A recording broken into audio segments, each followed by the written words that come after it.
So you won 4 of your championships, including your major, the 1995 PGA Championship, in a playoff.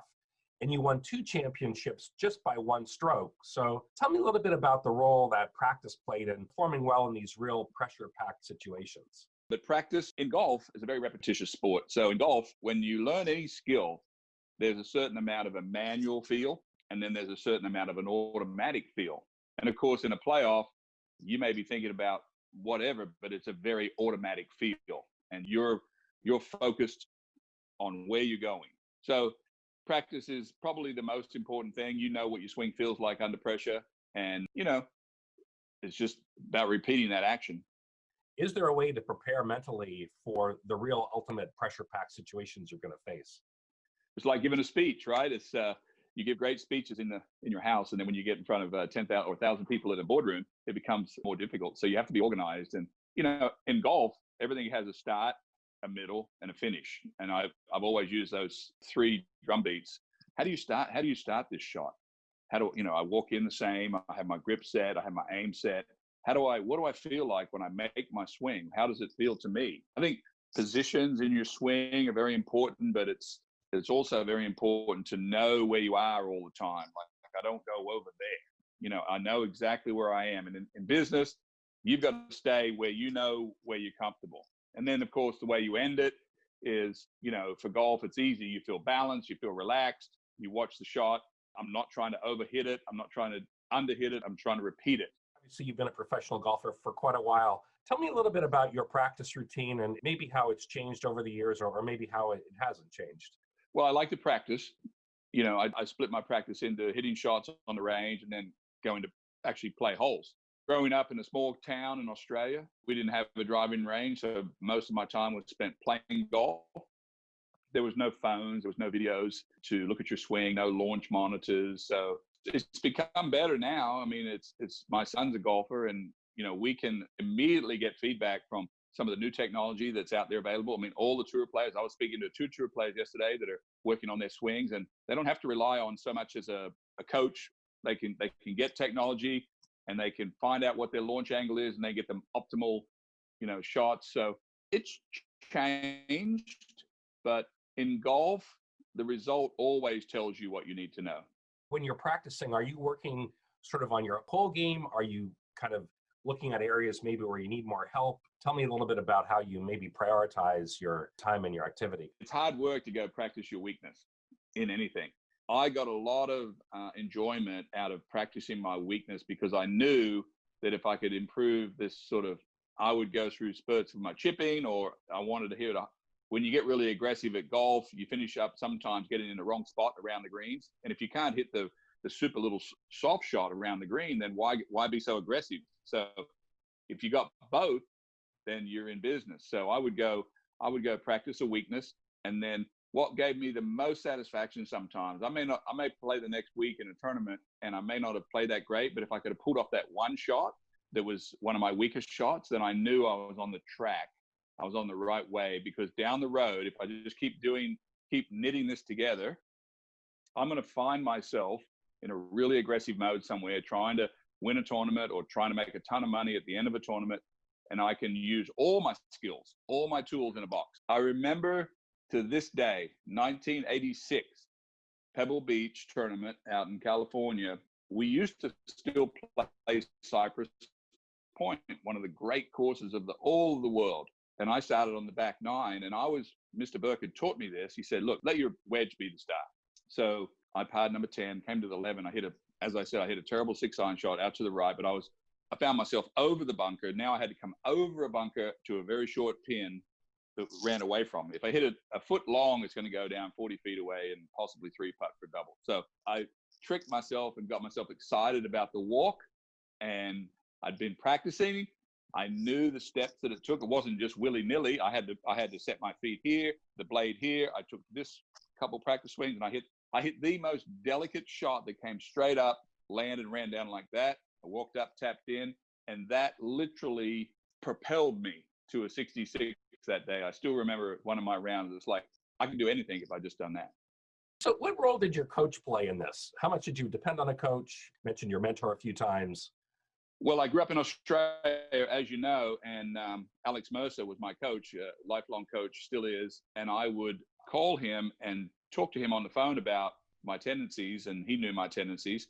Most golfers fall into a similar pattern of whatever it is, whether it's, pulling the shot or whatever. And that foundation has cracked somewhere. So we have to go back and build those blocks back up. Now it's a lot easier. I could take a video right now. I can send it right to you. I can overlay some sort of a grid to see where I am. Main thing is to understand what your weaknesses are and how can we take that weakness and increase it a little bit. We already know that the other parts of your game or a certain part of your game is 100%. You say, well, my putting is down here at 20. Well, my putting's not going to go to 100 overnight, but if it can go to 25, 26, 27, 28, you're going to start improving strokes, and it's going to show up on the bottom line. How much did you practice, or how much do you practice relative to the amount of time that you spend in competition? Well, you would always, as a golfer, when you play the tour, like this week, you would be out there almost all day, every day. The boys are up in Ohio this week, so today is Wednesday. They would split their day of practicing what they're working on and maybe get out and play the golf course one more time. Basically, you're thinking about golf all the time when you're getting ready for tour. When you take off, I don't take off very long. I maybe take off 1 or 2 days. I can't put the club down for a stretch. I will go out and play a social round with you. Some, like the hot player right now, Bryson DeChambeau, he doesn't play any social golf. He only works on his swing and stays at home and works on the TrackMan. I like to go play golf with friends, so I'm always playing. So we talked a lot about the physical state, but what about the mental state? How important is that, and how do you sort of train that aspect of your game? The mental state is the only thing that we can't see. And when we evaluate Tiger Woods, for example, we all look at his swing and we say Jack Nicklaus was this and Tiger Woods was one of the greatest. And we look at their swing through the era. But one of the things that we can't see is what they were thinking. Great quote when Jack Nicklaus won the 86 Masters and Tom Weiskopf, his great friend, was commentating on hole 16. And Vern Lundquist turned to Tom Weiskopf in the tower as Jack Nicklaus walked to the 16th tee and said, "What is Jack thinking right here, right now?" And Weiskopf famously said, "If I knew what Jack Nicklaus was thinking right now, I would have won the Masters myself." So mental game, man, it's just ping pong in there. So we all know that the game can become very easy when things are going well. How do you untangle all this when business is not right or it's all out of sync? That's the important part. You have to keep things simple, as Mr. Burke says. It's small steps, thinking. I'm going to make sure. He goes way back. Mr. Burke goes way back in his mental thinking. When you get he said, I'm going to make sure I'm on this side of the tee. That's the correct side. I'm going to get my glove on correctly. I'm going to tee it up right here. I'm going to make sure my club is where it should be. I'm going to do. So it's always built. It's a building block. You can't just dive in to say, I'm just going to think positively. It's building blocks always. What do you do to sort of, I guess, maybe develop the discipline to go back to that? Because I suspect that we all have temptation to cut corners and whatnot. Yeah, and I think, what I've learned, that when there's a part of my business or there's a part of my game that's not quite right, I have to be able to understand I may need to learn a new skill. For example, I want to make sure I don't have the low shot, and I need to either talk to somebody or I need to get some feedback to learn or relearn that low shot. So you have to be willing to, you can't just overlay your template and be slightly off and expect that to work every time. You're going to have to adjust.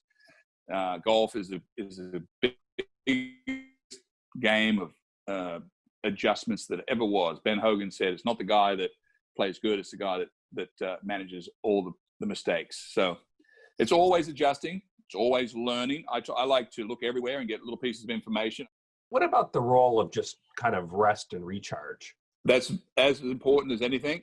Jackie Burke, again, I'm going back to my mentor. He said Ben Hogan told him that when you want to rest, you go and lay in the water and let all these tendons and muscles contract back in, because we get all stretched out And after a while, we're like a rubber band that's been stretched too many times and it just sits there. So yes, I think sometimes the best practice of all is rest and thinking. So is there such thing as bad practice, Steve? Oh, absolutely. Absolutely.